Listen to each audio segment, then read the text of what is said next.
Après son meeting le 20 mai dernier à la place, après son meeting prévu le 17 juin à la place Sainte-Thérèse, l'opposition programme également une marche le 21 mai du même mois. Les quatre partis politiques de l'opposition, à savoir SID, LGD, Envol et Ensemble, ont saisi l'hôtel de ville depuis le 26 mai dernier. Cette marche partira donc du quartier 3 dans la commune de Massina en passant par le boulevard Lumumba pour chuter à la place Saint-Raphaël à la première rue Limété. Autre nouvelle, tenu au secret, empêché donc d'accéder à ses avocats et son médecin privé de visite au soir du 3e jour de son arrestation. Les informations qui filtrent sur l'état de santé de Salomon Kalonda sont très préoccupantes. À l'illégalité s'ajoute le caractère inhumain de la détention, déclare Olivier et Kamitatou. Et Patrick Mouyaya de réagir sur cette question. L'opposition est assise sur 3 stratégies. Donc, premièrement, discréditer le processus électoral, se victimiser et se diaboliser. Vous ne pouvez pas prétendre être des démocrates et ne pas respecter les règles. Ce n'est pas le dialogue avec la CENI qu'ils veulent, c'est le chaos, la violence, parce qu'ils ne sont pas prêts pour les élections. Répondre aux revendications de l'opposition, c'est consacrer le glissement. Les mouvements citoyens exigent la suspension de l'examen de projet de loi sur la répartition des sièges. Il s'agit entre autres de la Lucha, Filimbi, les Congolais debout et les mouvements justice en action. Le secrétaire adjoint aux opérations de paix de l'ONU attendu le 3 juin à Kinshasa pour discuter du déploiement du contingent angolais. Le mandat de la force régionale de la communauté de l'Afrique de l'Est déployée dans la province congolaise du Nord Kivu a été renouvelé jusqu'au 8 septembre 2023, alors que ce mandat devrait prendre fin ce jeudi 1er juin 2023. Mesdames et messieurs, merci de faire confiance à Congo Buzz Télévision. Grande tribune de fin de semaine, nous sommes le 2 juin 2023. C'est parti donc pour cette émission. 4 invités sur ce plateau avec qui nous allons échanger autour d'une thématique simple. Loi sur la répartition des sièges. Comment obtenir un scrutin consensuel? 4 invités, comme je l'ai dit. Monsieur Mardoché Nsele, président de la Ligue des jeunes de FIDEC, parti de Madame Fifi Masuka, membre de l'Union sacrée de la Nation. Bonjour, Monsieur Mardoché Nsele. Bonjour, Monsieur Dan. Je dis aussi merci pour votre invitation. Je m'avais aussi salué mes collaborateurs d'aujourd'hui. C'est pour la première fois accepter le professeur, mais pour le reste, c'est pour la première fois qu'on partage ce plateau. Merci beaucoup, Monsieur Mardoché. Il est porte-parole de la DIPRO, une opposition républicaine. Maître Kizitongo, vous avez marché il y a récemment là pour soutenir les institutions, c'était ça? Soutenir le processus électoral tel que déclenché en République démocratique du Congo, parce que nous voulons que les élections puissent se tenir au mois de décembre et que nous ne partageons pas l'avis du glissement tel que préconisé par certains membres de l'opposition radicale. Nous ne voulons pas aussi non plus qu'on puisse parler de la récomposition des membres de la commission électorale nationale indépendante, telle que préconisée par nos amis d'en face. Et donc, c'était pour cela que nous avons dit marcher et nous avons déposé notre mémoire à cette institution-là de nous accompagner en telle enseigne que les élections puissent avoir lieu, que le peuple congolais puisse choisir ses dirigeants. Parce que les glissements nous amènent les sous-développements, la crise politique, économique et tout ce qui va avec. Et donc, nous sommes les ténors, parce que c'est par nous, bien évidemment, que ce processus a eu lieu. Puisqu'à l'Assemblée nationale, souvenez-vous, cher Dan, que le processus avait été bloqué parce que certaines personnalités avaient estimé que ce n'était pas important d'y aller. Et donc, il fallait sauver la République et nous y sommes.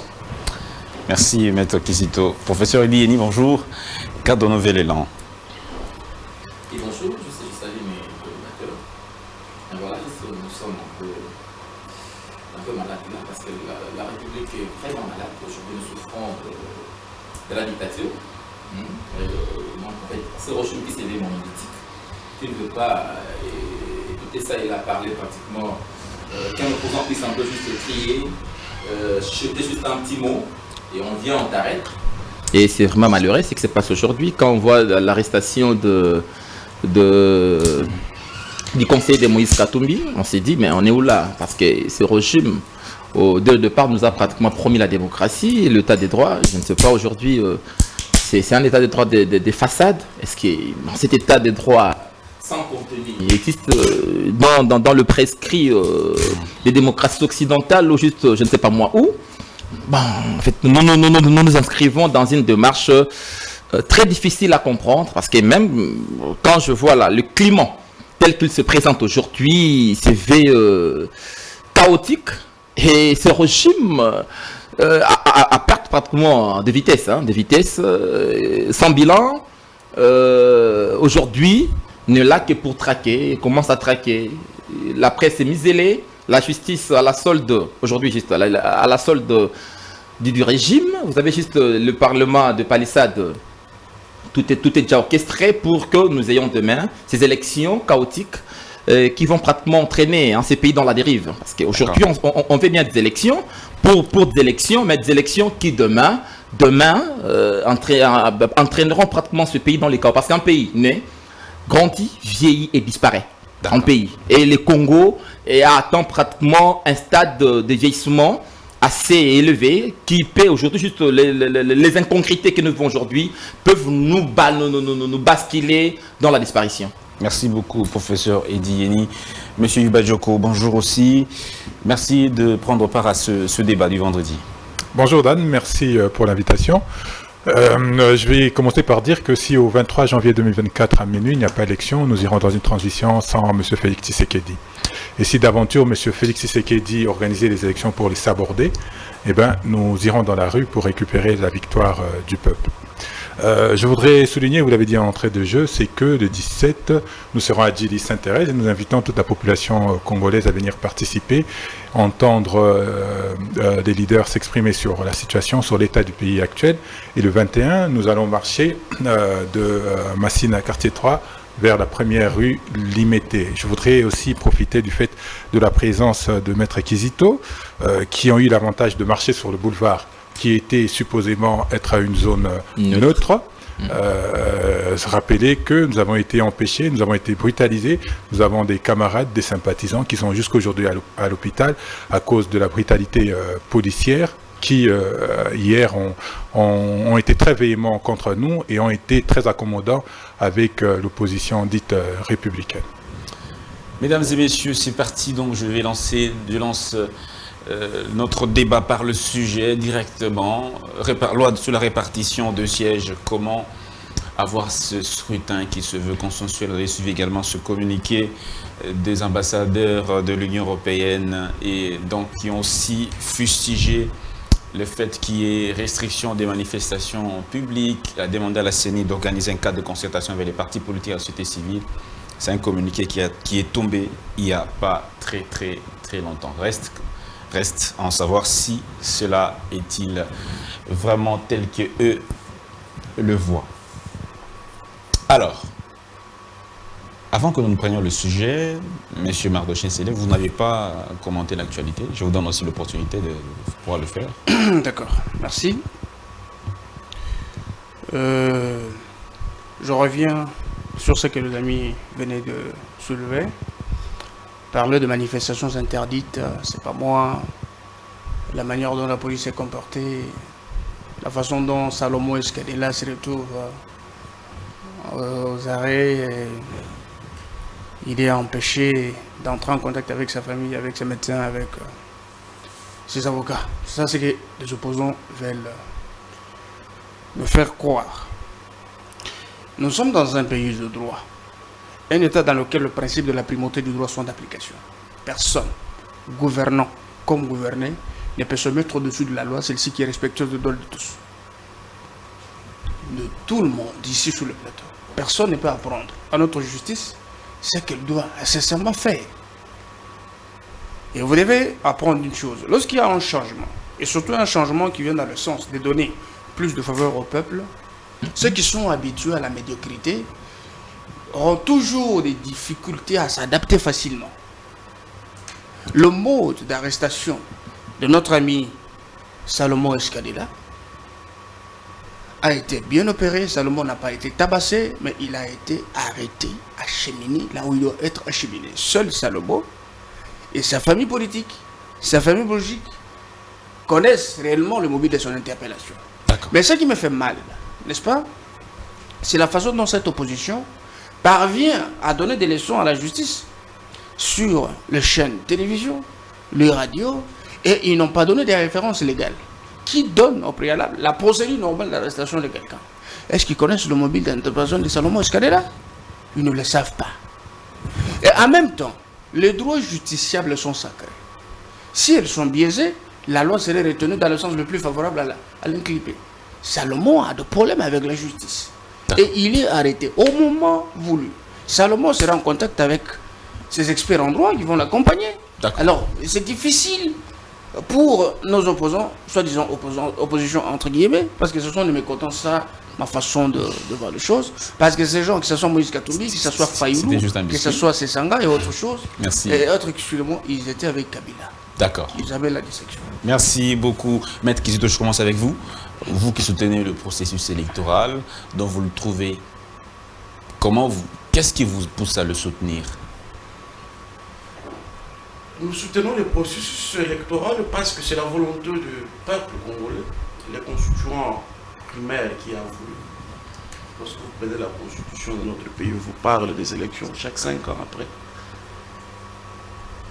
Soutenir les élections, c'est refuser qu'on ait des dirigeants illégitimes.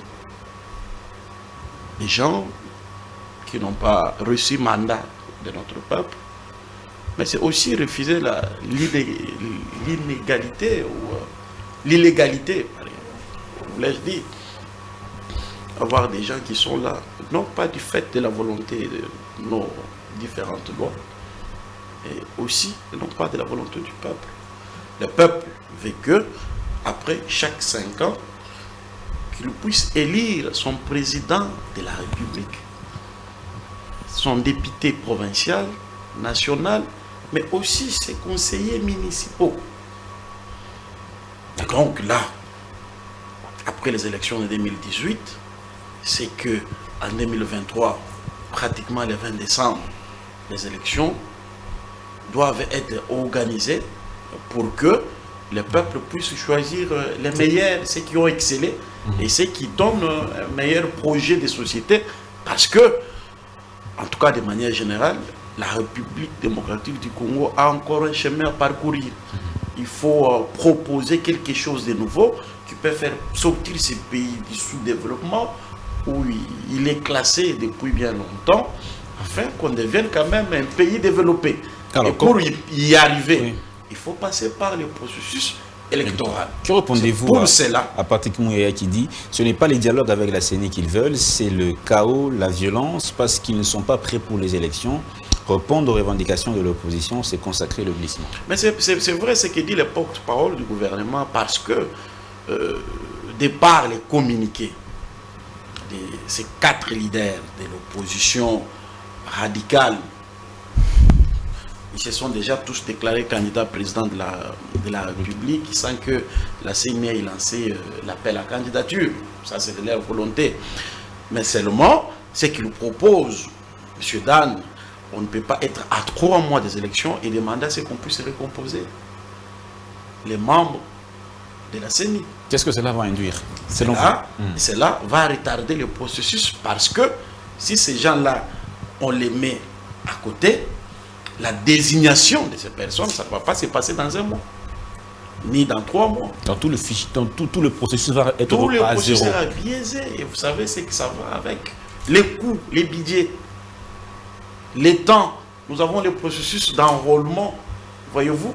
Aujourd'hui, l'enfant qui ne s'est pas fait enrôler hier ou pendant l'enrôlement, voyez-vous. Donc si en 2023 les élections n'arrivaient pas à être organisées, il a droit de se faire enrôler pour le prochain processus qui aura lieu. Donc c'est retard.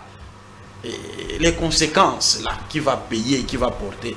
Et donc ça c'est impossible. Mais aussi c'est cette pratique, parce que nous avons les mêmes acteurs depuis que nous avons commencé avec ce processus de la démocratie. 2006, 2011, 2018, aujourd'hui nous allons en 2023. Et regarde bien, ce sont les mêmes acteurs qui ont pris part aux élections en 2006 et qui continuent à être exclus. L'Union européenne. Et donc, les partages des gâteaux, pour eux, c'est se retrouver dans de telles combines. Il y a aussi l'Union européenne, les ambassadeurs de l'Union européenne qui ont, Mais chers amis, vous savez que la question liée aux élections, qui ont appelé la CENI à plus de transparence. C'est une question de la souveraineté.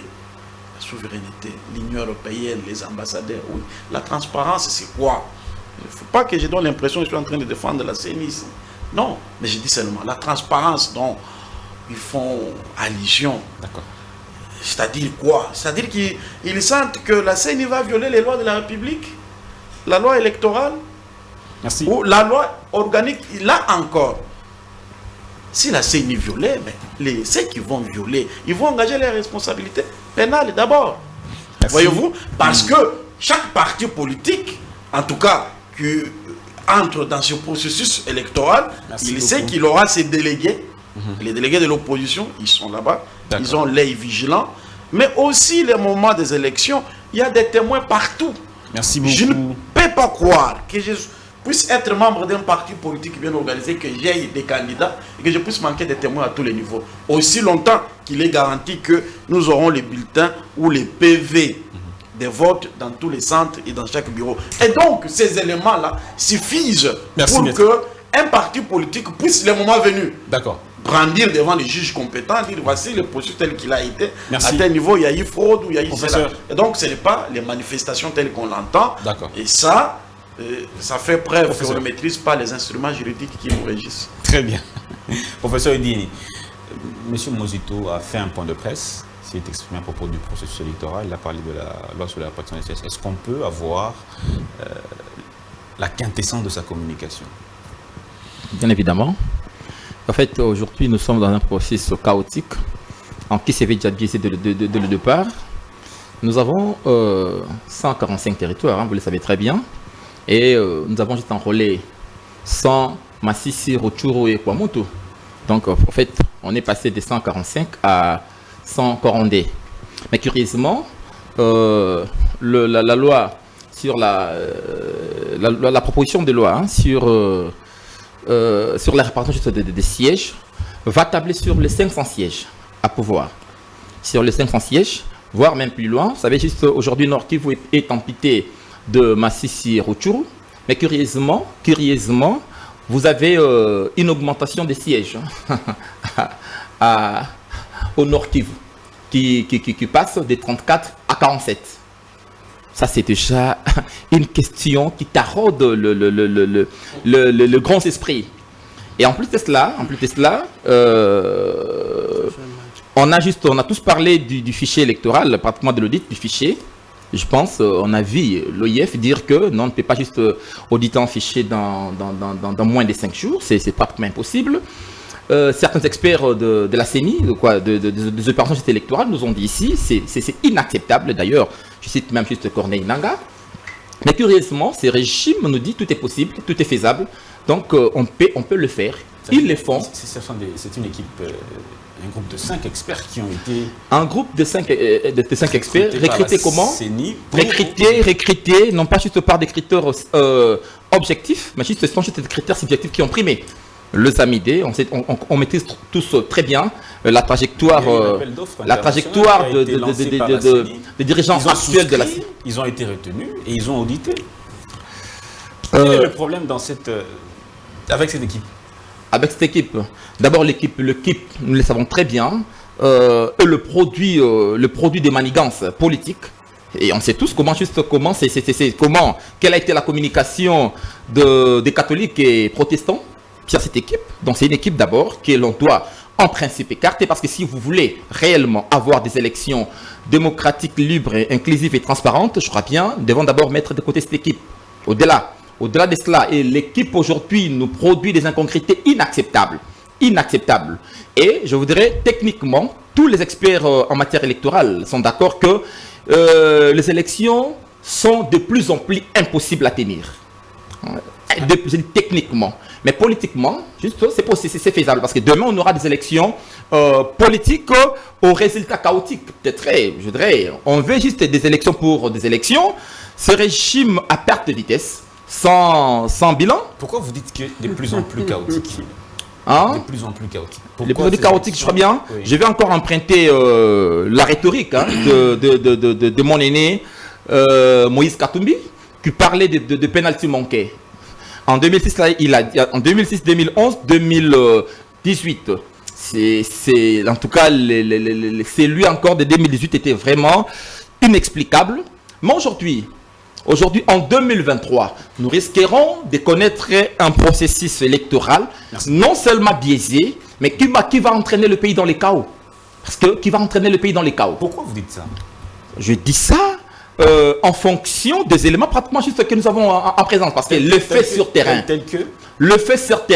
tel que aujourd'hui, ce régime, en fait, cette CENI s'organise de manière à aider la majorité à reproduire son pouvoir. Or, cette majorité qui n'a pas de bilan, avec la vie chère, Non, là c'est pas les élections. Non, s'il vous plaît. Le résultat, le peuple opère ses choix en fonction aussi, parce que ce sont des élections, sont aussi des sanctions, en fonction des résultats produits par le régime en place. Et puis, non seulement au-delà de cela, l'insécurité, le fait que produit aujourd'hui le gouvernement, le musellement de la presse, de l'opposition, tout ce qui va avec, le manque de dialogue entre la CENI et différentes composantes de la classe de ces processus électoraux, nous permet déjà de dire que demain, nous risquerons de se retrouver dans un chaos. D'accord. Merci beaucoup. Monsieur Mardoché, je vous donne aussi la parole sur cette question. Comment faire pour... est-ce possible de rassurer aussi nos amis de l'opposition? Bon. Les quatre. Les quatre de l'opposition, je n'appelle pas ça opposition, excuse-moi. J'appelle ça un groupe de mécontents politiques. Parce que si réellement c'était une opposition, on devrait réellement voir qu'on est en face d'une opposition. L'opposition légitime dans notre pays, garantie par le loi de la République. Avant d'aller dans le détail de mon propos, je commence d'abord par ce que le professeur dit. Vous n'êtes pas venu parler français sur ce plateau. Il faut parler politique. Lorsque vous dites que vous aurez... Normalement, nous aurons des élections biaisées, chaotiques, tout ça. Je ne sais pas si tu fais référence à quoi. Le pouvoir repose sur trois attributs importantes. Nous avons la légitimité sociopolitique, nous avons l'exclusivité, nous avons la légalité. La légitimité de Félix Tshisekedi reste intacte. Plus que même cette opposition, parce que vous étiez dans la rue. Moi, je n'ai pas vu l'opposition traîner la masse de RL. Ce qui veut dire que les raisons de votre opposition n'est pas encore légitimée par la population. La population avec Tshisekedi. Votre sitting, d'après Moïse Katumbi, il a parlé du sitting, hein, à la place de sit-in. Il parlait du sitting. Moïse Katumbi a parlé de ça. Vous avez même fait référence à cette théorie, je ne sais pas de quoi est-ce que vous vouliez dire. Nous avons, sur les 46 millions entendus, aux élections 2023, la CENI a enregistré 43 941 891 enrôlés. Sur le 145 territoires, Massissi, Rutshuru est mis de côté parce qu'il y a l'insécurité qui ne permet pas et qui n'a pas permis à la CENI de faire son travail comme il le faut. La histoire avec Komoto. La même chose, il y a de l'insécurité, le sang a coulé. Mais d'après cette opposition, ils n'ont pas compris que ces choses ont empêché à la CENI de faire son travail. Et vous êtes allé plus loin. Il faut vérifier vos propos avant de les sortir de vos bouches. Vous dites que la CENI cherche à aider la majorité à reproduire les députés. Est-ce que la même majorité a produit les députés que nous avons aujourd'hui?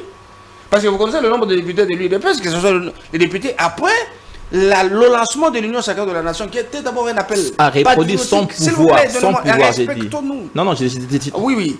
Alors, la majorité aujourd'hui, c'est une majorité qui a été conçue sur, je ne sais pas, sur base de l'acceptation de la vision de l'État qui a été lancée à travers l'Union sacrée, bien évidemment. Les gens sont venus mettre tout autour de Félix Tshisekedi leurs forces pour soutenir sa vision, après la tractation du KHFCC. Mais non, vous dites qu'il y a eu majoration de fauteuils.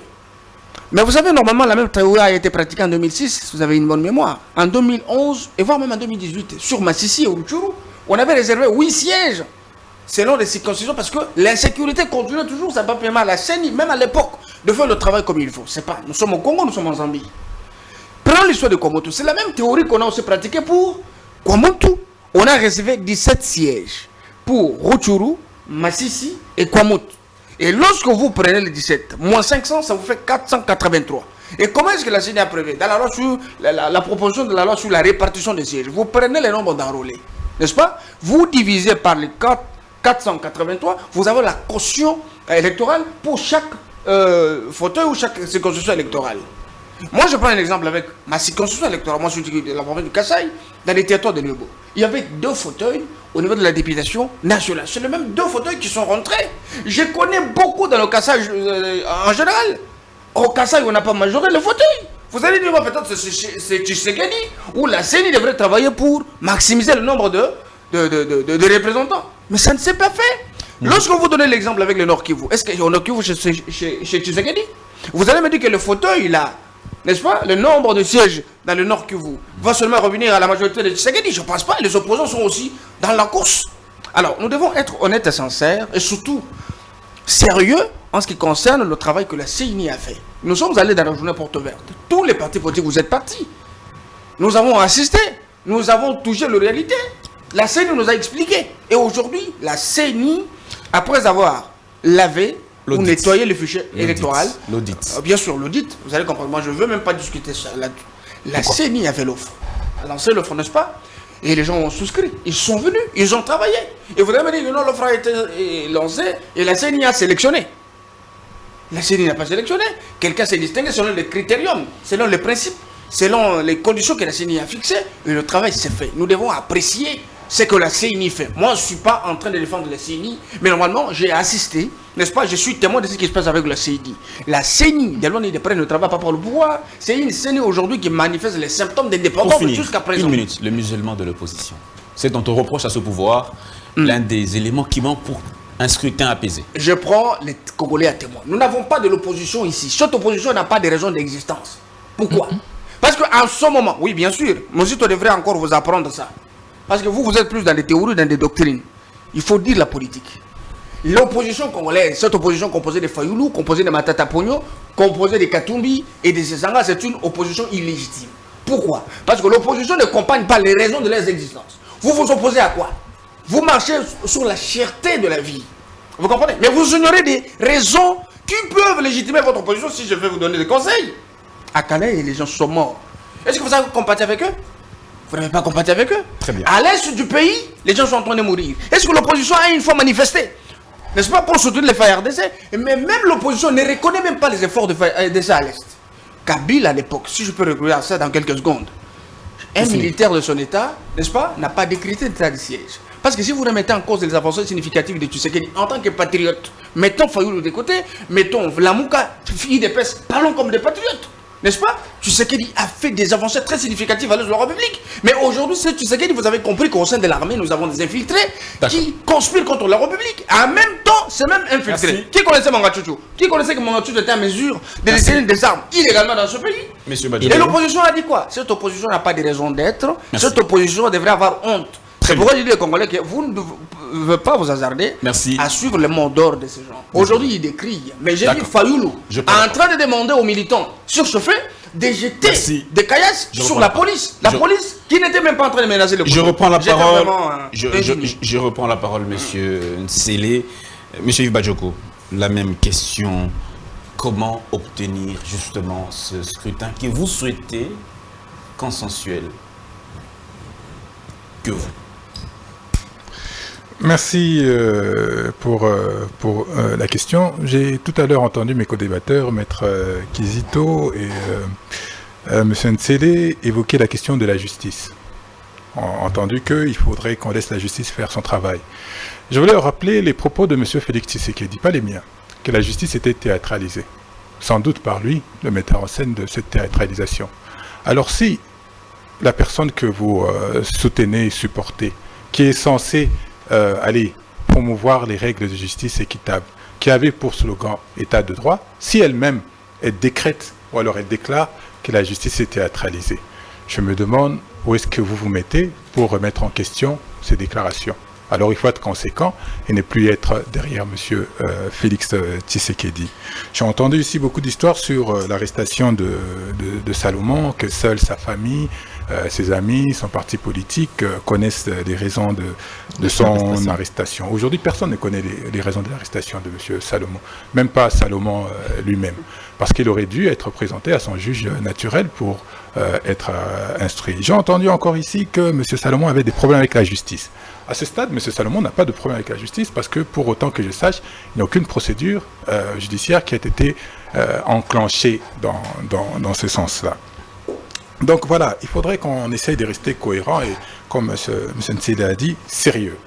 Si son arrestation, si il serait impliqué dans une affaire qui touchera la sûreté de l'État. Très intéressant. Moi, je ne rentre pas dans la question, dans le fond de la question, mais votre question est révélatrice parce que vous dites s'il serait.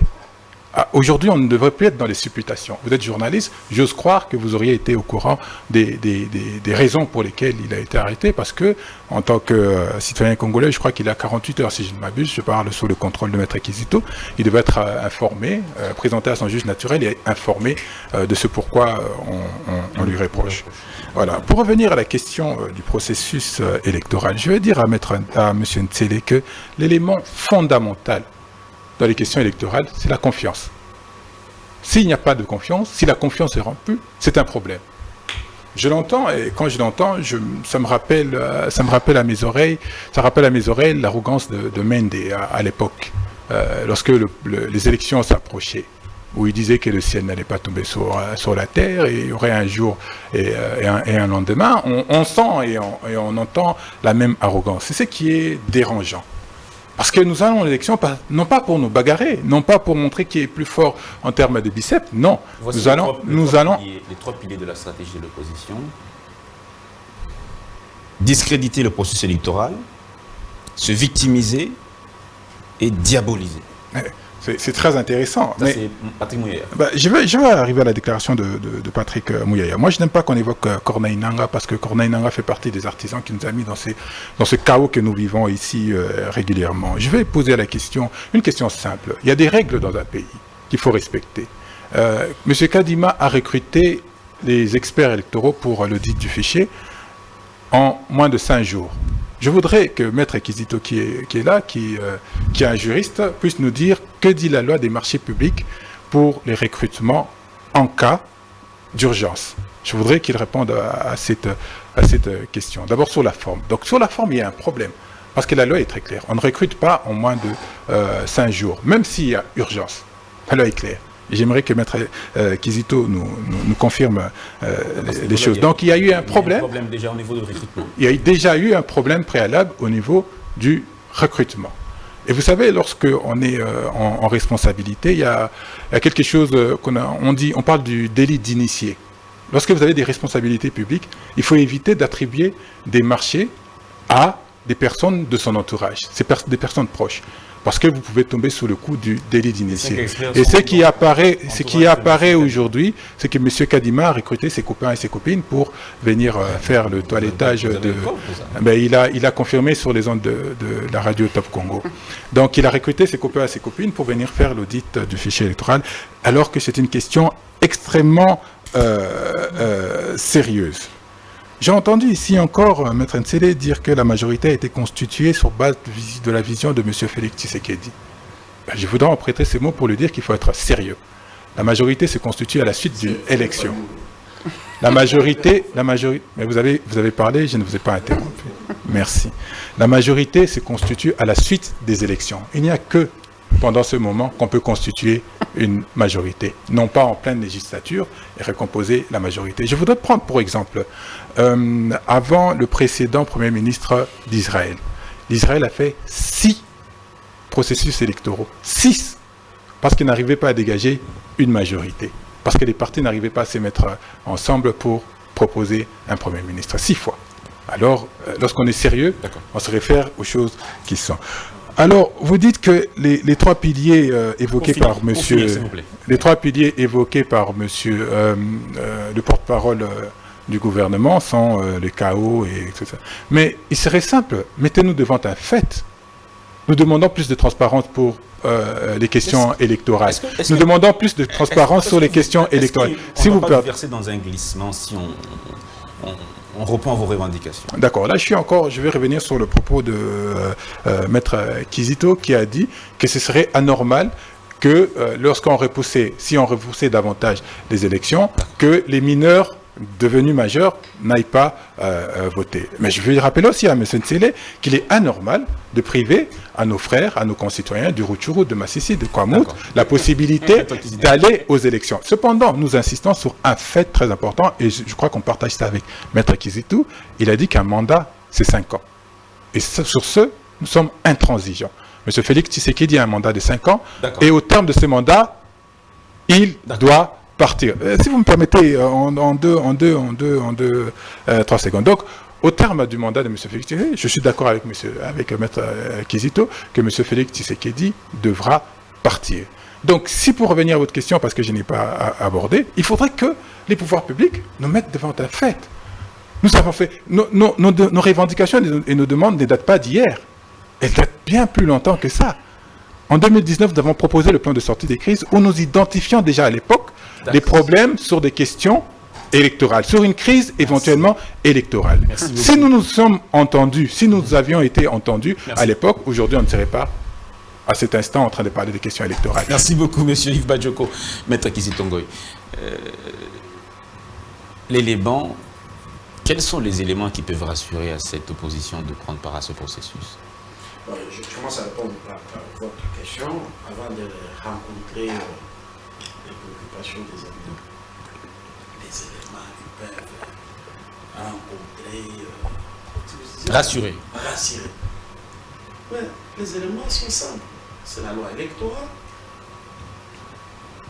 qui met tous les Congolais sur le même pied d'égalité. En tout cas, en ce qui concerne les électeurs et les candidats. C'est de 1. De 2, il y a la loi organique sur la CENI. Ce qui fait que quiconque, qu'il s'agisse des membres eux-mêmes de la CENI, quiconque violerait cette loi-là, il s'exposerait à des poursuites. Ça garantit au moins tout le monde. Et maintenant, qu'est-ce qui reste? La CENI vous dit que j'ai fait l'enrôlement. Voici les gens qui se sont enrôlés. Ma liste, elle est là. Vous-même. Elle soumet les rapports à l'Assemblée nationale. Le débat est là. Mais je vois certains députés de l'opposition radicale se retirer. Or, dans ces débats-là, il y a des recommandations qu'on peut faire. Des amendements. Des amendements. Et donc, si aujourd'hui, l'opposition radicale estimait qu'il y a eu des erreurs, il y a eu des choses qui n'ont pas rencontré la loi, quelque part, les amendements sont là. C'est au niveau de l'Assemblée nationale que cela est faisable. Voyez-vous? Malheureusement, à la place de prendre part au débat, les amis ont estimé bon de fuir les débats. Donc ils n'ont pas raison de sécher la plénière. Et maintenant, voici le problème. Ça veut dire quoi? Vous quittez sur la voie officielle que les lois de la République vous accordent pour vous exprimer. Vous dites non. Nous, à l'Assemblée nationale, nous ne prendrons pas part au débat. Nous, notre place, c'est les rues de Kinshasa. Vous voyez un peu le problème. Et dans l'espace consacré à l'échange démocratique. C'est l'échange démocratique. C'est l'Assemblée nationale. Directement, vous prenez votre papier, vous passez devant les préchoirs, vous dites, voici élément sur élément. Et nous estimons, Monsieur le Président, voici nos recommandations. Point barre. Malheureusement, ces débats, il n'y a personne. Il est là. Maintenant, on vous parle. Non, d'abord, il me dit que nous avons parlé de... Quand il parle de cette inégalité dans la répartition des sièges concernant les territoires, déjà, quand c'est déjà établi dans cette proposition. C'est mon ami de Nouvel-Élan qui a parlé. D'abord, on a parlé des nombres importants des gens enrôlés alors qu'il y a eu tel territoire qui ne s'est pas fait enrôler. Mais mon cher ami, vous savez que les nombres des sièges, c'est par rapport au nombre d'enrôlés. C'est pas pour rien qu'on parle de la campagne de sensibilisation à l'enrôlement. Lorsque dans une circonscription électorale, vous enrôlez nombreux, vous aurez aussi beaucoup de sièges. C'est simple. Il n'y a pas autre chose à faire que cela. Donc, la conséquence, c'est quoi? C'est que dans ces coins-là, voyez-vous, il y a eu plus d'enrôlés que le nombre de sièges ne pouvait que monter. C'est cela la logique.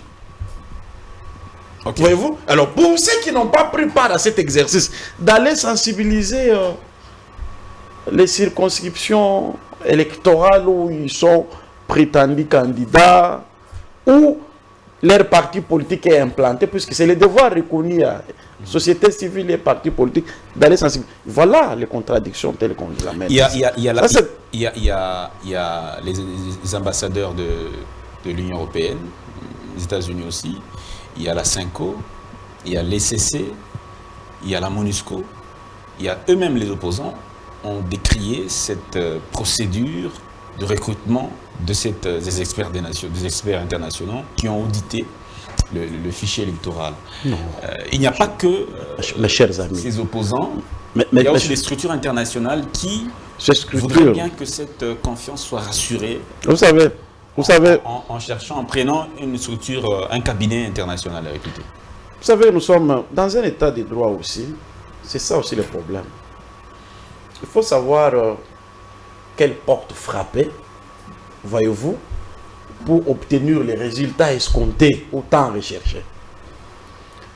Lorsqu'on estime que la procédure telle qu'elle a été déclenchée par la CENI pour faire appel aux experts n'a pas été respectée, mais il y a un juge pour ça. A-t-on saisi ces juges-là? Le juge de la Cour constitutionnelle. Et bien évidemment. A-t-il été saisi par qui? Et décidé? En vol? Personne. Les ambassadeurs? Senko? Personne. C'est pourquoi je vous ai parlé de l'entame. Nous avons les mêmes acteurs depuis qu'on a commencé les processus électoraux. Malheureusement, ils ne tirent jamais des leçons. Les leçons sont simples en démocratie. Lorsque vous voyez qu'il y a une violation, encore que même les cadres de concertation qu'il parle, on vous a parlé de portes ouvertes. Toutes les parties prenantes ont pris part. Aujourd'hui même là, lorsque vous estimez en tant que regroupement, en tant que parti politique, en tant que Senko, en tant que qui, vous prenez votre bic et votre lettre, vous écrivez à la CENI. La CENI va acquiser l'exception et va rencontrer vos préoccupations. Qui l'a fait? C'est cela le problème. Personne. Et donc, moi j'estime que c'est un débat purement stérile. Et les conséquences, c'est quoi? C'est qu'on pose déjà les jalons pour que lorsque les élections auront lieu, ceux qui vont gagner, nous allons contester ce pouvoir-là. Finalement, si la contestation arrive à prendre de l'ampleur, on va nous retrouver sur une table de négociations et partage des gâteaux. Pour finir, c'est cela. Pour finir, c'est rencontrer les amis. D'abord, je n'ai pas évoqué l'arrestation de Salomon ici, parce que tu as dit, vous avez... Non, j'ai dit Matseli. Ah, merci. Merci d'échanger. Et donc, non, je ne suis pas là. Vous savez, dans notre pays, il y a un problème. Le problème aussi, c'est nous. Même quand nous abordons certains sujets par passion, par, je ne sais pas moi, non. Est-ce qu'il est interdit que les services puissent appeler, inviter quelqu'un, la prendre, l'arrêter pour lui poser des questions? Mais il doit être mis au courant des faits dont on lui reproche. On ne sait pas. Dans les minutes qui doivent suivre. Et non, attention, on vous parle des services. Est-il interdit au service d'approcher quelqu'un? Des MIAP, ANER, des GEM, ce sont des services. Il y a les lois, il faut lire d'abord la loi. La procédure. Ça, ce sont les services. Si. Mais quand vous dites sûreté de l'État, là, vous pensez qui va dénicher ça? Non, lisez la loi avant de parler des choses. Vous allez me dire que s'il est mort, vous allez me dire peut-être, est-ce qu'il a été empoisonné? Vous avez les informations de là où il est? Je ne sais pas. Qu'est-ce qui s'est passé? Non. En ce que je sache, c'est qu'ils font les enquêtes. Voyez-vous, ces enquêtes, après, il y aura un procès verbal qui sera établi et qu'on va envoyer à qui des droits. À qui des droits, c'est au parquet, bien évidemment. Tout comme au moment d'enquête, ils peuvent même les laisser à partir de là où ils sont. Ça prend combien de temps? Je ne sais pas. Les enquêtes peuvent prendre le temps qu'ils prennent. Je ne sais pas. Le problème, c'est aussi ça. Même ceux qui parlent là, si vous lui demandez, il n'a pas même pas le numéro de Salomon. Même d'un membre de sa famille. A-t-il parlé avec un proche de Salomon? Non. Mais on vient dans l'opinion, devant les médias pour parler. Kamitatou a dit qu'ils n'ont pas accès à Salomon. Même sa famille. Oui, mais ça, c'est lui qui l'a dit. Mais moi, en ce qui me regarde, moi, je sais, numéro, hein? Vous dites? Il a quand même son numéro. Le téléphone? Oui, Kamitatou. Merci beaucoup. Bah, vous parlez, vous n'êtes pas Kamitatou. C'est ça le problème. Parce que je peux te poser une question là, et qui sera difficile de prouver. Mais en ce qui est ça, moi je suis avocat. Pour finir, ouais. Plus d'une fois, j'ai déjà eu des clients qui ont été invités légalement, avec une invitation de l'ANER. Maître, j'ai reçu l'invitation, je dois répondre demain.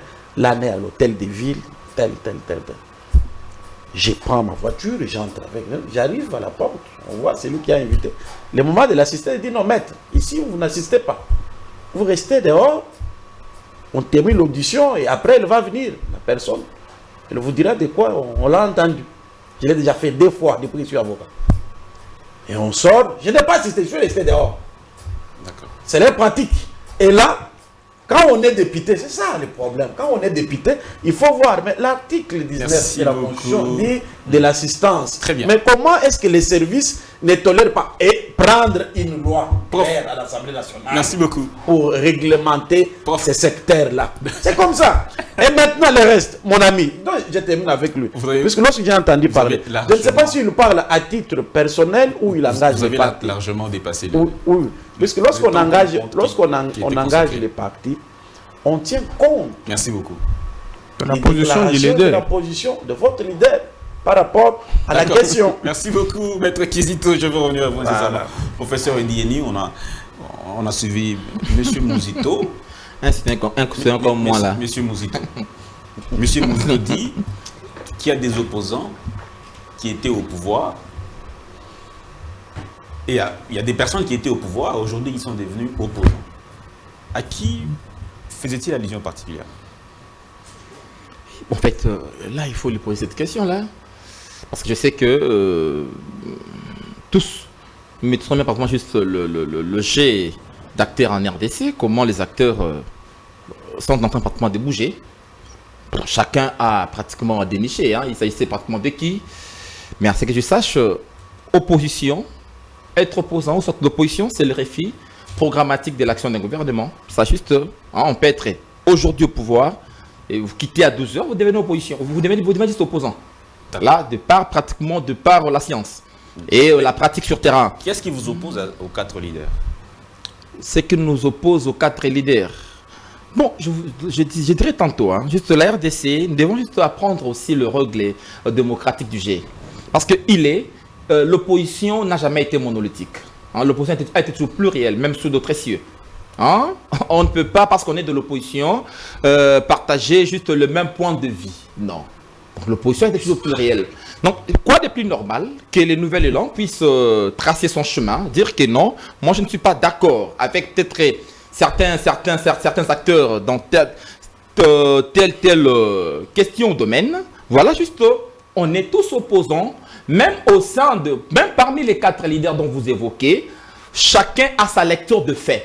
Et sur certaines questions, il peut y avoir cette divergence. Donc, dans une démocratie, lorsque vous enlevez la divergence, je pense, en tout cas, il ne faut plus rêver et parler démocratie.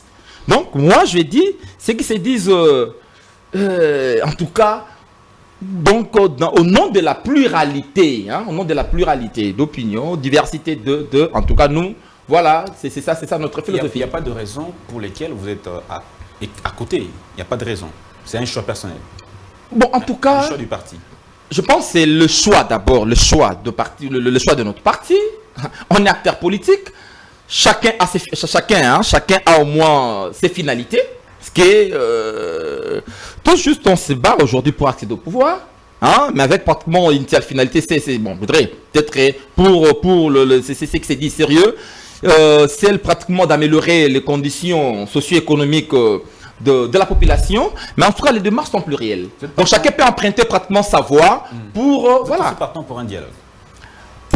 Pour un dialogue, jusqu'à la preuve du contraire, je dirais non, parce que nous voulons juste que les élections se tiennent dans le délai constitutionnel, mais tout en respectant pratiquement le prescrit de la loi.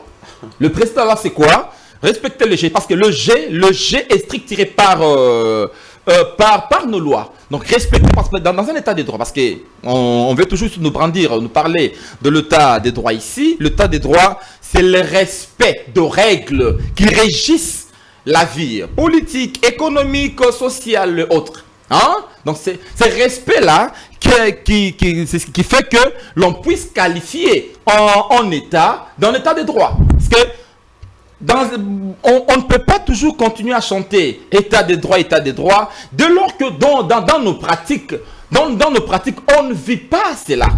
On ne vit pas cela. Parce que dans un état de droit, c'est juste, il faut garantir les libertés fondamentales.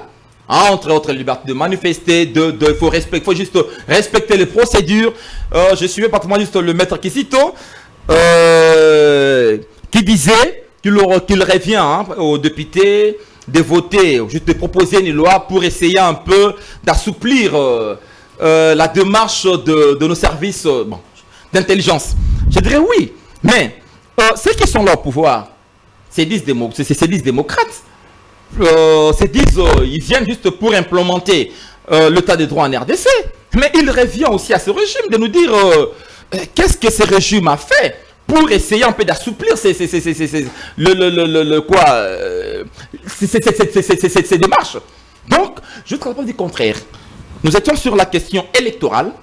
Dans ma conclusion tout à l'heure, je disais que il nous est aujourd'hui difficile techniquement juste d'avoir des élections. Mais politiquement, on peut les avoir. Voilà pourquoi. C'est là où je vais évoquer la question, la question de débat, en fait, de dialogue. Des dialogues. Le maître, je comprends un peu son des juristes, lorsqu'il dit il y a des cadres structurels pour dialoguer, il y en a, oui. Dans une démocratie, il y en a. Mais une démocratie, au-delà de sa posture légale, sociologique, parce que nous sommes dans une société, il faut recourir aussi aux matériaux, socio-historiques de votre espace pour régler certaines questions. Parce qu'il y a des questions qui vont au-delà de nos règles. Parce que nul n'ignore, juste de part et d'autre, je suis en face des gens, en tout cas de messieurs respectueux, et je sens pratiquement de la matière coulée. Parce que là, je suis quand même, quand je vois Maître Kizito, Maître Télé, je vois mon ami Yves, je me dis oui, mais nous devons juste reconnaître une chose. Juste cette démocratie, c'est un produit de pire importation. Et des fois là, même nos lois sont aussi, ne convergent pas ou des fois avec certaines réalités. Voilà pourquoi, étant sociologue, je dirais, au-delà des cadres qu'il peut évoquer là, la société est sociologique. La société sociologique, donc il y a quand même lieu, si vous interrogez l'histoire de ces pays, et on vous dira, même dans l'histoire traditionnelle, on vous parlera pratiquement de l'arbre à palabres. On vous parlera des différentes rencontres que les acteurs politiques congolais ont connues pour régler certaines questions. Quand ça ne tient pas. Mais aujourd'hui, juste, je dirais, la situation est vraiment aiguë. Donc, quoi de plus normal de pouvoir réfléchir pour apaiser la situation, pour éviter aussi, je dirais, ces chaos que nous prédisons, parce que le chaos est prévisible aujourd'hui. D'accord. Merci beaucoup, professeur Eddy Yeni, cadre de Nouvel Élan d'Adolphe Mouzito. Est-ce que techniquement les élections sont impossibles à tenir aujourd'hui, monsieur Yves Badjoko? Je pose la question, je prends les mots du professeur. Avant d'y arriver, si les élections sont techniquement possibles ou impossibles, je voudrais quand même... nous sommes en démocratie et lorsque nous sommes une jeune démocratie et on veut avancer, il faut qu'on s'inspire des démocraties ou des pays là où la démocratie s'est un peu plus enracinée. Je prends l'exemple de la France, pour lesquels on a beaucoup de similitudes. Le vote d'une loi, dans la temporalité, c'est autour de 60 jours avant le vote d'une loi. Et une matière aussi importante que la répartition des sièges, avec tous les éléments qu'elle apporte, a été, entre guillemets, parce qu'il n'y a pas eu de nos informations, il n'y a pas eu de débat, en un jour. Une journée, encore que c'était une journée qui a commencé en début d'après-midi, Elle a été envoyée à la commission PAJ pour 48 heures. Vous savez, vraiment, j'aime bien ce que M. Nsele a dit, il faut du respect pour nous-mêmes. Personne ne va venir nous donner du respect, il faut qu'on le mérite. Lorsqu'on se met dans ce genre d'environnement, lorsqu'on toilette le fichier électoral de 47 millions d'électeurs en 5 jours, c'est quand même problématique. Nous devons tous être unanimes pour dire qu'il y a un problème. Lorsque la CENI viole la loi pour l'acquisition des experts pour auditer le fichier électoral, Maître Kizito devrait être d'accord avec moi et s'en tenir à dire qu'il y a eu violation de la loi. Il ne faudrait pas attendre que je dépose une plainte pour qu'on constate la violation de la loi. Encore que les procureurs de la République peuvent s'en saisir de manière automatique, sans que personne n'écrive à la CENI. Je veux leur rappeler ici qu'à travers la COEL, nous avons dénoncé plusieurs irrégularités. Vous n'avez jamais saisi la justice. Nous avons dénoncé plusieurs irrégularités. J'ai dit que la justice peut se saisir de certains faits de manière autonome à travers les procureurs. Les procureurs. La justice peut le faire de manière autonome. Nous sommes dans un État supposément être un État de droit. Alors, chacun peut jouer sa partition. Cependant, nous avons alerté. Nous avons, à travers la COEL, indiqué qu'il y avait, dans nos différents messages communiqués, indiqué par exemple que les enfants s'enrôlaient. Nous avons indiqué qu'il y avait eu à Chikapa et partout ailleurs des véhicules transportant des kits électoraux qui ont connu des accidents. Nous avons annoncé ici qu'il y a eu des gens ici au rond-point Gaba qui transportaient 300 cartes d'électeurs. Nous avons annoncé à la CENI. Nous lui avons dit, nous avons fait toutes ces remarques. Quelle a été la réaction de la CENI? Elle nous a envoyé balader. Et après, elle revient sur ce même terrain en disant, voilà, nous avons toiletté les enfants qui sont en train d'être enrôlés. Monsieur Nsele, comme on l'a dit, il faut que nous soyons effectivement sérieux. La question que lorsque, j'en arrive, s'il vous plaît, que je finisse avec mon idée, lorsque Maître Kizito évoque la question de l'enrôlement et de la campagne de la sensibilisation de l'enrôlement, nous, SID et la Mouka, nous faisons partie des rares partis politiques, permettez-moi la tautologie, et des rares regroupements politiques à avoir fait de la sensibilisation. Tous les jours à la télé, nous avons fait, tous les jours sur terrain, nous avons fait de la sensibilisation afin que tout le monde vienne s'enrôler. Je n'ai pas vu, si je ne m'abuse, la DIPRO faire cette démarche. Nous avons été en avant-plan, nous avons demandé aux gens, nous avons monitoré la question de l'enrôlement. Donc aujourd'hui, vous ne pouvez pas venir nous reprocher des faits. Mais encore que vous dites qu'il faut écrire à la justice. Je vous rappelle les mots de M. Félix Tshisekedi. Ce ne sont pas mes mots. Ce sont les mots pour lesquels, ou alors la personne pour lesquelles M. Nsele supporte la vision, les projets. Il a dit que la justice était théâtralisée. La justice était théâtralisée.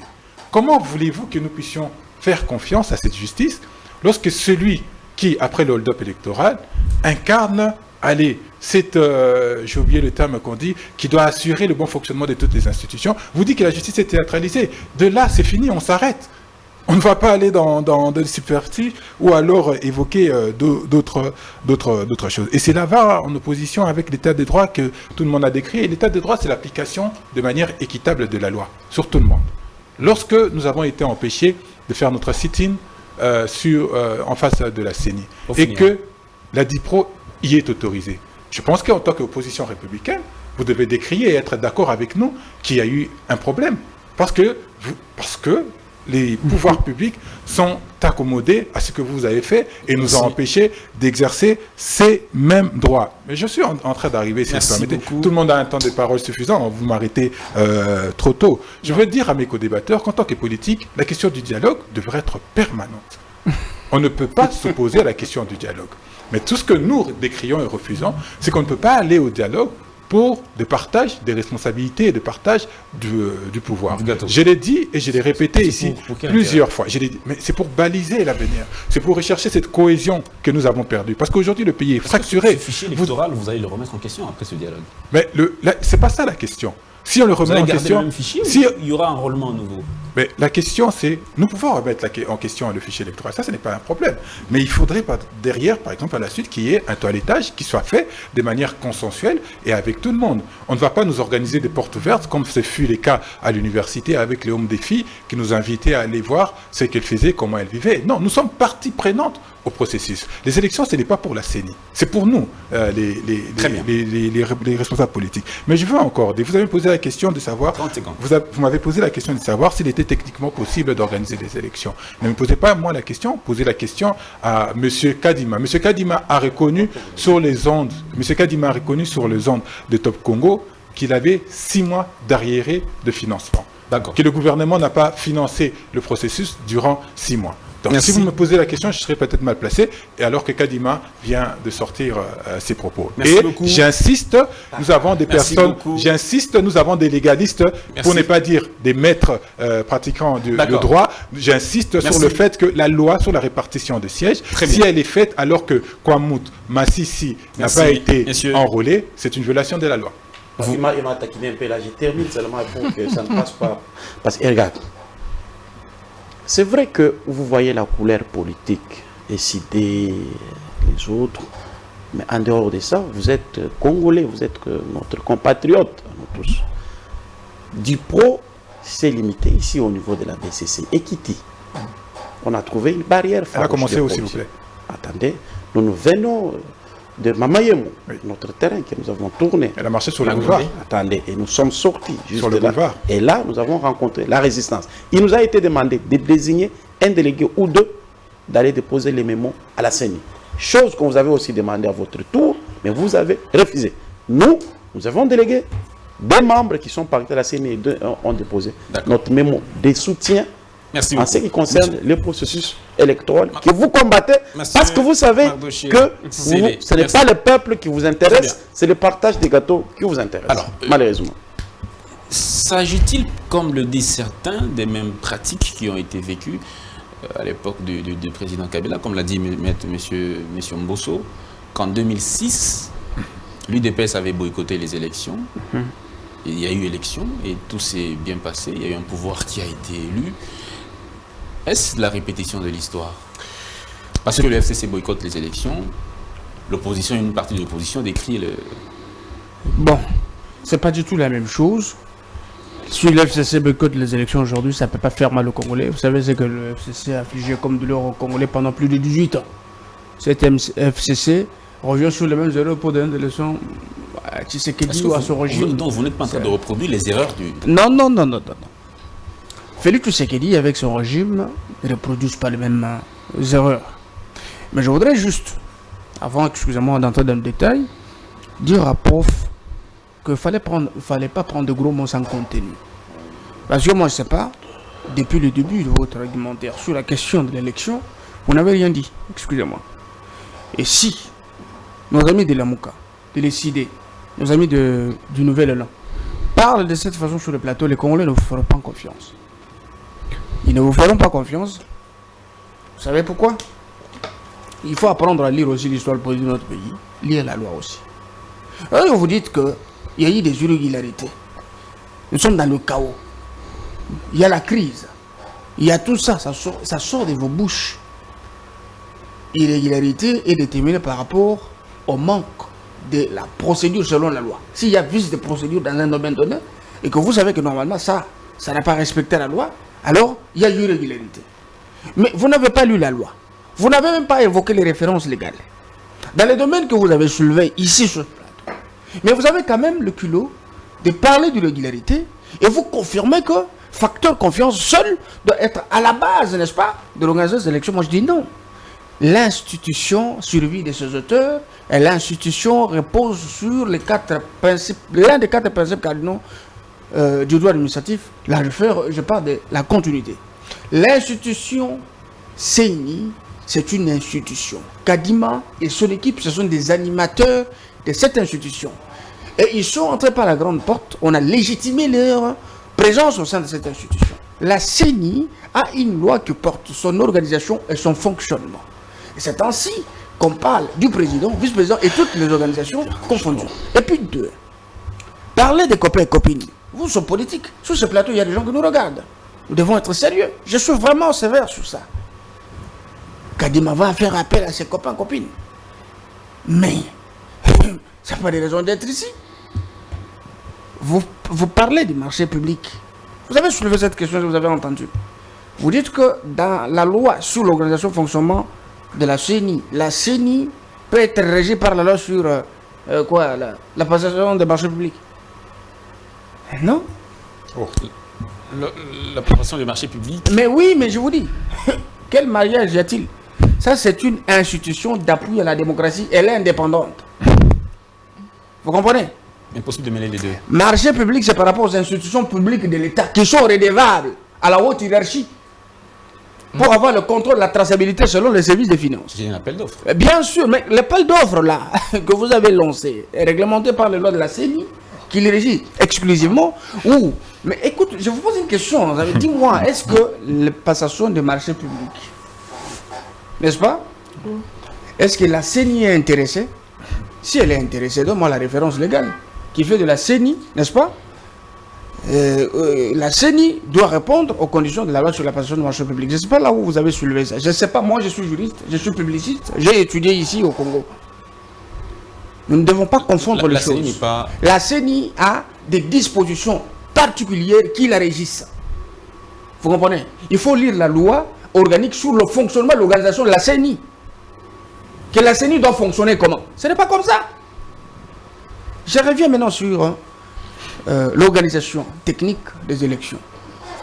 La MOUCA est décidée. Techniquement, c'est impossible d'avoir les élections, comme l'a dit le profil. Non, non, ça c'est prof. D'abord, le professeur était incapable de me donner d'abord les chiffres, on ne les connaissait pas. Combien la CENI a enregistré en termes d'enrôlement? Mais oui, bien sûr. Vous n'avez même pas de repères sur les avancées de la CENI. Vous avez parlé en l'air. Vous avez soulevé une question, il n'y avait même pas de cohérence, excusez-moi le terme. Vous avez suivi à la loupe, surtout qu'on vous appelle professeur. Sur ce plateau, nous devons être sérieux. Ça, vraiment, nous devons être sérieux. C'est-à-dire? Il faut avoir des éléments. Alors, la CENI a enrôlé combien de personnes? Et déjà, quand Kadima passe sur la France 24, on était déjà à 36 millions, avant de lancer la 3e zone opérationnelle d'enrôlement. 36 millions d'enrôlés. La CENI a fait un travail impeccable, s'il vous plaît. Et c'est pour la première fois que la CENI appelle les partis politiques, qui sont quand même les acteurs majeurs dans l'organisation des élections, de participer au processus, à l'évolution du processus de nettoyage du fichier électoral et que c'est encore. La CENI a appelé les partis politiques à se préparer conséquemment pour l'avènement de la tenue des élections.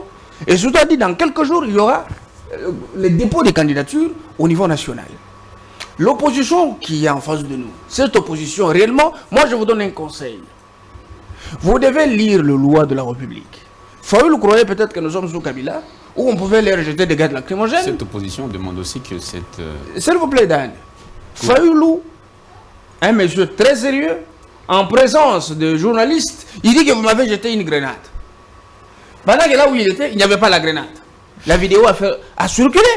La police en face de l'Espagnol dit, mais on n'a pas jeté la grenade. Vous m'avez jeté la grenade. Il était sérieux dans ça.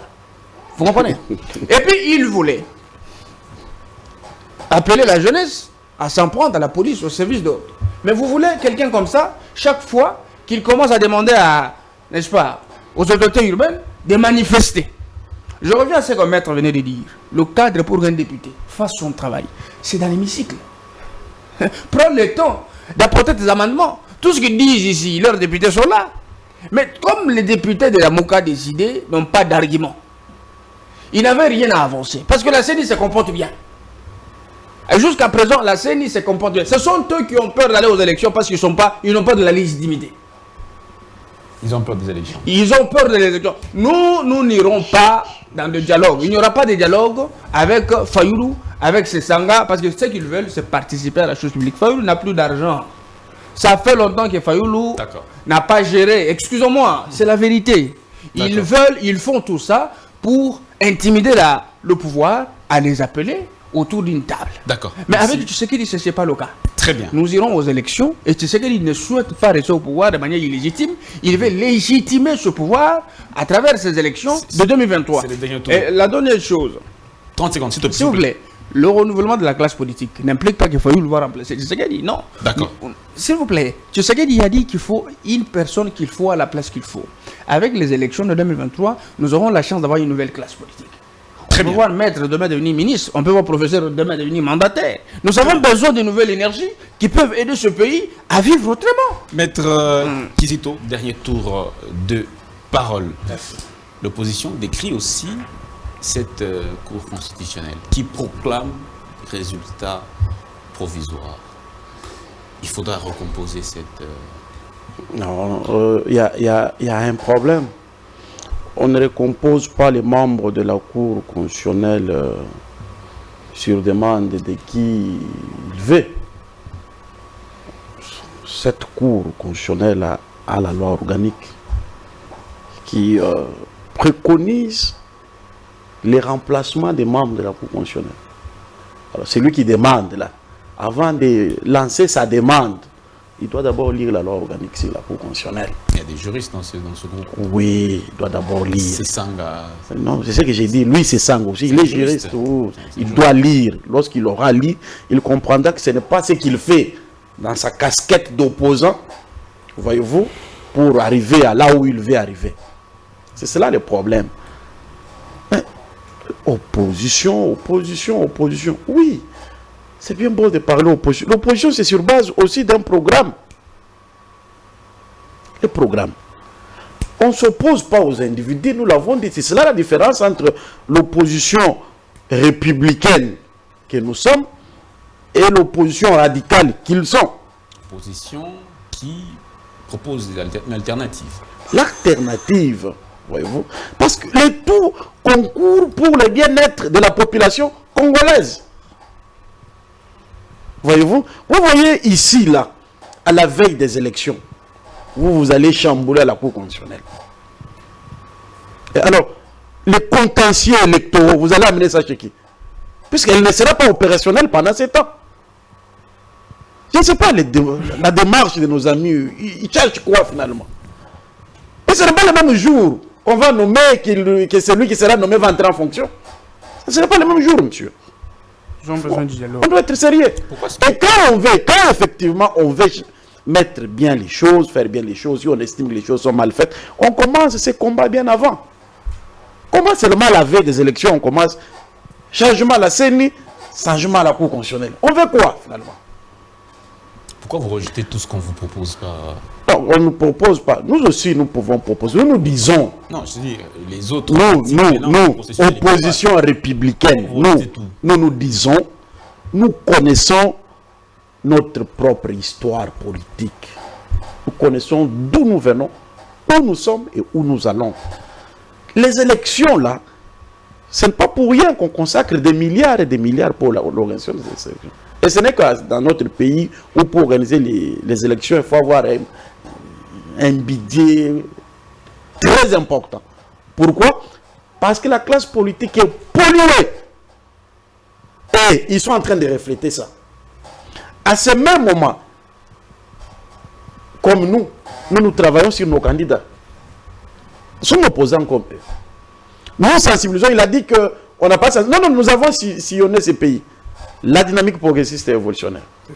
Nous avons été dans des fins fonds pour sensibiliser les gens à l'enrôlement. Nous l'avons fait. Et au moment où nous vous parlons, nous sommes en train d'apprêter nos membres, circonscription. Qui peut avoir la chance de gagner? Nous travaillons là-dessus. Et donc, nous n'avons pas passé le temps dans la rue, comme vous le faites, au moment où il faut faire un travail important. Et donc, Maître, il est malvenu. S'il y a des choses à faire, une minute. des changements à la Cour constitutionnelle, nous arriverons au mois de janvier, l'Assemblée nationale sera renouvelée et les partis politiques SID sera toujours là, en vol, les autres, ils seront toujours là. Ils viendront avec des propositions de loi à l'Assemblée nationale pour de nouvelles lois, des changements qu'ils veulent. Et finalement, nous commencerons à avoir quand même des cycles électoraux normaux. Voyez-vous, puisqu'ils regardent bien dans l'opinion, regarde la masse que nous avons drainée, de la population congolaise, quinoise en particulier, et comparé avec les 4 leaders, il n'y a pas match. Nous, on s'attendait à 500 000, selon les militants qu'on avait invités, mais nous nous sommes retrouvés au-delà d'1 million. Des Quinois seulement ici. Mais regarde eux. Merci beaucoup. Quelle brutalité, mon Dieu. Mais c'est un discours. Merci beaucoup. Non. Merci beaucoup, Maître. Non. Ça ne se passe pas comme ça. 2 minutes aussi pour qu'on termine.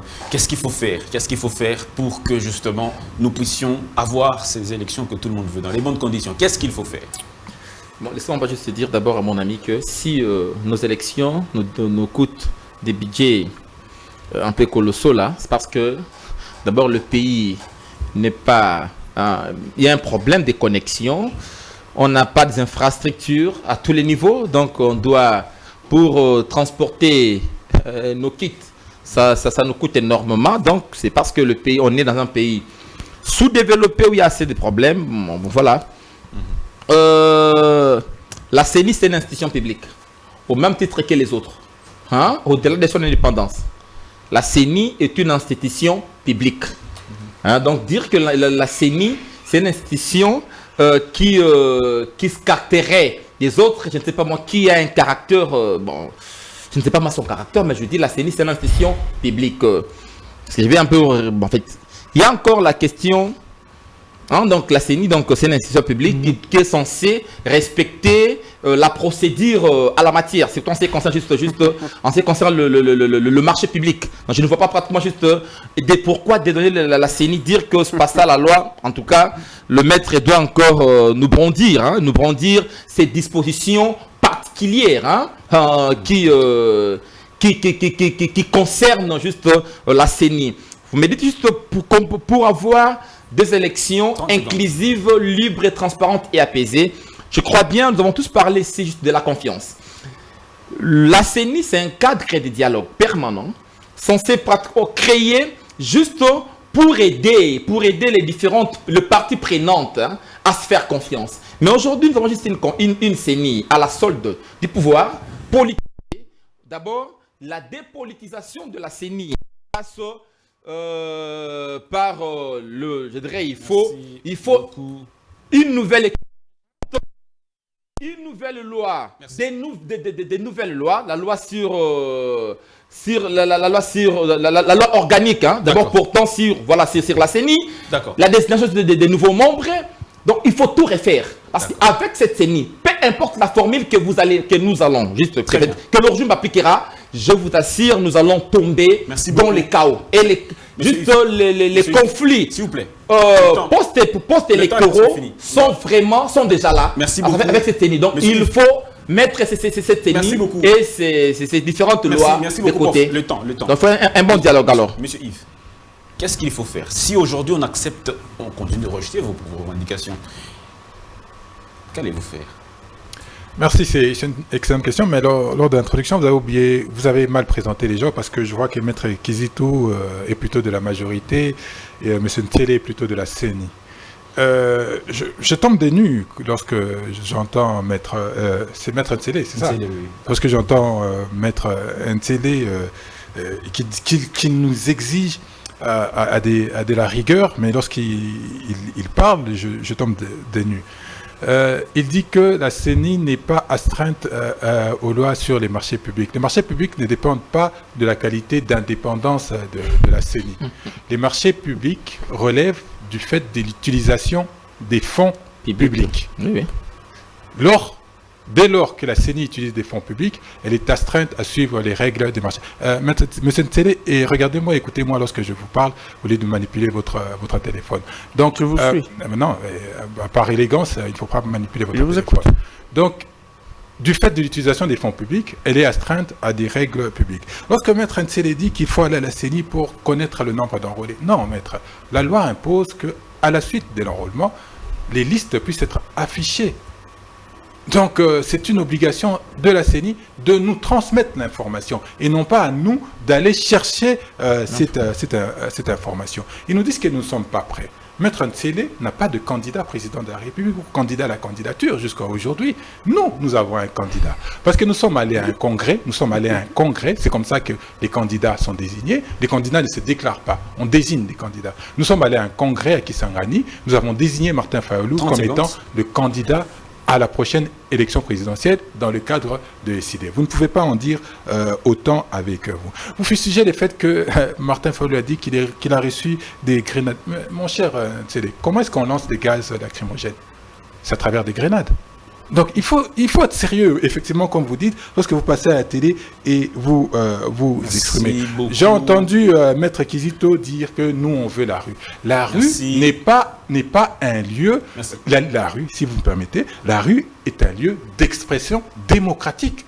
Lorsqu'on n'arrive pas à se faire entendre par les institutions légales, on peut utiliser, c'est notre droit d'utiliser la rue pour faire entendre nos revendications. Et nous allons continuer jusqu'à ce que nous soyons entendus. D'accord. Monsieur Mardo-Chinsele, Oui. Si ces revendications ne sont pas entendues, ne craignez-vous pas d'avoir des élections chaotiques? Il n'y aura pas des élections chaotiques parce que ce sont eux qui font, je veux dire, ce sont nos frères de la soi-disant opposition qui veulent faire croire aux gens qu'il y aura des élections chaotiques. Il n'y en aura pas. Il ne faut pas confondre les périodes. La période de Kabila et la période de Tshisekedi. Félix, c'est différent. Parce qu'on commence d'abord avec Katumbi, qui a été chassé ici par Kabila. Il est revenu ici grâce à Félix Tshisekedi. Martin Fayou, depuis qu'il a commencé son opposition, il n'est pas entré en prison. Il n'a pas eu des échumoses, des écorchures. Il n'a pas eu des égratignures sur sa peau quand il marche. Au contraire, c'est Fayulu qui manipule la jeunesse. Aller jeter des pierres sur la police. C'est Fayulu avec les Katumbi et les autres qui recrutent les jeunes, Kuluna, avec des armes blanches pour menacer. Mais vous avez vu des images. Tous ces garçons-là qui étaient aux côtés des Fayulu et les autres, c'était des mineurs avec des armes. Les gens n'ont pas parlé de ça. Mais tout le monde a parlé seulement du comportement des agents de l'ordre sur ces mineurs-là. Vous comprenez? Donc, c'est pour vous dire qu'ils ne sont pas prêts pour les élections. Ça, il y aura des bonnes élections. Il n'y aura rien qui va se passer. Il y aura des bonnes élections. Et le processus électoral n'a pas de problème. Il n'y a pas d'irrégularité. Ce sont eux qui veulent inventer les irrégularités. Ça vous étonnera si, au cas où un autre candidat président l'emportait. Mais ce n'est pas un problème. Nous sommes en démocratie. Mais visiblement, vous allez vous rendre compte que l'opposition qui est en face de nous, ce n'est pas une opposition qui peut espérer gagner les élections en 2023. C'est impossible. Même au-delà de 2023, c'est difficile. Regarde seulement la composition de cette opposition. Merci beaucoup. Je prends un exemple. S'il vous plaît, donne-moi quelques secondes. Je prends un exemple avec Katumbi. N'est-ce pas? Je prends un exemple avec Katumbi. Je m'assume. Dans ce pays, Katumbi, avec son niveau d'études. Je ne vais pas parler des trucs de nationalité, c'est pas important. Les niveaux d'études, les cursus politiques et académiques de Katumbi. Juste de 2007 en 2023, Katumbi cherche à devenir président public. Mais c'est une honte pour la classe politique congolaise. Merci beaucoup. Je prends un exemple avec Fayulu. Monsieur... Qui d'abord par rapport à son cursus académique. C'est pas le luxe d'aller s'incliner devant un certain Katumbi aujourd'hui. Vous avez dans la vidéo aussi qu'il y a... J'étais l'opprobre sur Fayulu. Merci beaucoup. Fayulu dépose son téléphone, mais c'est Katumbi qui est avec son téléphone dans la réunion et tout le monde s'incline. Vous allez vous comprendre qui est à la sorte de qui. Merci beaucoup. Donc la population doit être vigilante que les élections doivent se tenir. Merci. Il ne faut pas suivre ce que l'opposition dit. Ils sont en train de chercher, ils tirent, posent des actions pour attirer la légitimité du peuple vers eux. Mais c'est trop tard. Mesdames et messieurs, merci de nous avoir accompagnés tout au long de la semaine. On s'arrête là pour cette semaine. Donc on se retrouve lundi avec le même plaisir. Portez-vous bien. Excellent week-end chez vous.